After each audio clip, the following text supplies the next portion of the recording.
Congressman Benny Abante ng ika-6 na distrito ng Manila at Congressman Toby Chanco ng Navotas City. Nagpapalitan na po ng mga salita na pag ating pinakinggan, hindi rin natin alam kung sino ang ating papaniwalaan. Pero hindi maganda sa publiko na ganyan ang kanilang o ganyan ang nangyari sa kanila. Una, sinabi po ni Congressman Abante na parang puro lang salita, puro lang ngaw-ngaw, puro lang paratang si Toby Chanco laban kay dating Speaker Martin Romualdez. Dapat daw may ebidensya, dokumentado at ilabas niya ito para sa investigasyon, para malaman kung merong kinalaman ang dating Speaker sa korupsyon na sinasabi nitong si Toby Chanco. Yan ang sinasabi ni Abante, Congressman Abante. Ang sabi naman ni Chanco, banat din. Nagiging tagapagtanggol daw at dinedepensa nito raw ho si Abante, si dating Speaker Martin Romualdez. Ayun naman. Para bang kina-challenge ni Abante, maglabas ka na ebidensya sa mga sinasabi mo na sangkot sa korupsyon si Romualdez. Abay, doon sa kabila, ang sagot iba naman. Kaagad-agad daw ay dinedepensa, pinagtatanggol. Parang mali. Mali yun. Kung Toby Chanco. Tama naman yun na kahit na anong sinasabi mo, dapat may kaakibat na pagpapatunay. Napakahilig mo sa interview Sa radyo, TV, ini-interview ka. Meron ka pang mga ambush interview na puro ang binabanatan mo si Speaker, wala ka namang naipakita na kahit anong dokumento na si Speaker ay nagnakaw, na katulad na yung paniniwala, nakasapakat dahil kaibigan ni Saldico. Ang sa'yo, conclusion ka agad. Kaibigan ni Saldico, si Saldico ay korap, may kasong korupsyon, ganon din si Speaker. Abay, hindi po ganon sa korte. Sa korte, dokumento, hindi relasyon. Sa korte ay hindi salita, kailangan may ebidensya, dokumentado at may testigo. Kaya tama si Abante. Kung naglalabas ka ng ebidensya laban kay Romualdez, ay di may imbestiga at malaman natin kung merong ebidensya para siya kasuhan. Kaya nga ang bansag pa nga ng iba dumadami ang ano ba yun? Meow-meow ba yun? Yung ginagawa dati ni Kiko Barsaga. Meow-meow na tinatawag. Or ang babaw ng level, ang babaw ng usapan kasi mga ganyan. Totoo naman Hindi ako bilang Pilipino, bilang mamamahayag dito sa ating mga channel, hindi ko rin alam kung bakit ulit-ulit si Chanco sa mga sinasabi. Hindi ko pinagtatanggol si Speaker, wala akong pakialam dyan. Hindi ko naman kano-ano yan. Hindi ko naman congressman yan dahil congressman ng Tacloban. Diba? Sa Leyte. Pero si Chanco talaga, parang may personal na galit or may inggit kay Speaker. Kaya ako sinasabing gano'n kasi si Chanco matagal na rin gusto maging Speaker yan. Hindi naman wala namang membro, wala namang supporters kaya hindi siya maging Speaker. Ay naging Speaker yung mama Nag-resign na nga.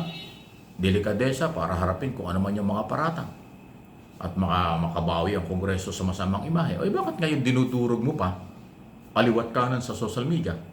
Tapos wala ka namang ebidensya. Nung magsalita yung Congressman Abante, sasabihin mo, pinagtatanggol ka agad. Kaalyado. Hindi naman gano'n. Kahit sinong matino, kahit sinong Pilipino, basta matino, ebidensya ang hinahanap. Kasi nga, ang paratang, 2-5 yan. Ang pagbibintang, 2-5 yan. Ang akusasyon, speculation, higit pa sa 2-5 yan. Kahit sino pwedeng gumawa. Pero ang pagpapatunay sa investigasyon at paglilitis, hindi pwede ang verbal. Hindi pwede ang galit ka lang. Hindi pwedeng inggit ka lang. Hindi pwedeng kung ano pang malalim na dahilan. Kailangan dokumento.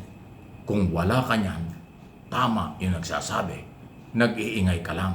Naninira ka lang. Ganon ang sitwasyon. Ay Ay kaya hanggang ngayon, walang kaso si Romualdez. Wala kasi makapagharap ng dokumento eh.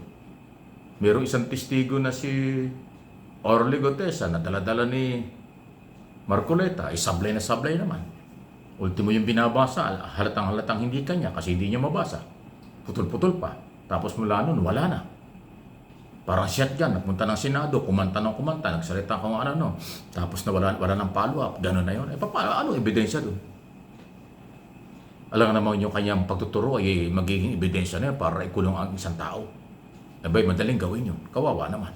Due process ang kailangan. Hindi basta nag-akusa, paniniwalaan. Ang mga investigador, mga professional yan, abogado, justice. So alam nila kung ano ang may katwiran at wala. Alam din nila ang paninira lang. Alam din nila ang pamumulitika lang. Ayun. So, yun ho yung mga dating. Sandali, bakit ba sa Kongreso nagkakaganyan? Parang nagiging showbiz ang dating. Mahilig sumakay sa mga issue. Kahit chismis lang. Hindi po kailangan. Sa Senado at Kongreso, hindi bagay ang chismis. Kasi yan ay mga seryosong opisina. Mga institusyon, national office, pang national, international dapat ang galaw. Hindi pwedeng chismis. Hindi pwedeng intriga lang.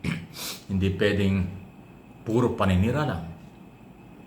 Kailangan may pagpapatunay. Ayun. Di ba?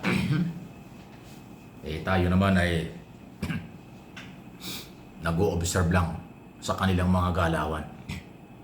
Pero ako naman, bilang Pilipino, at ang aking mga channel, hindi naman tayo papayag na linlangin, paikutin, lukuhin, gamitin ang mga Pilipino. At yun ang aking layunin for information at for education sa mga Pilipino ang ating ginagawa. Wala akong pakialam sa kahit sinong politiko. Wala akong pakialam sa mga taga-gobyerno at taga-oposisyon. Kayo ang dapat magbago at kayo ang dapat maging huwaran. Kayo ay pinapasweldo ng mamamayang Pilipino. Kahit kayo nasa oposisyon, sweldo ninyo galing sa taong bayan. Ang nasa administration, ganon din. From local to national government. Okay? Kaya huwag kayong maghanap na kayo ikampihan namin at kampihan ko. Abay, hindi.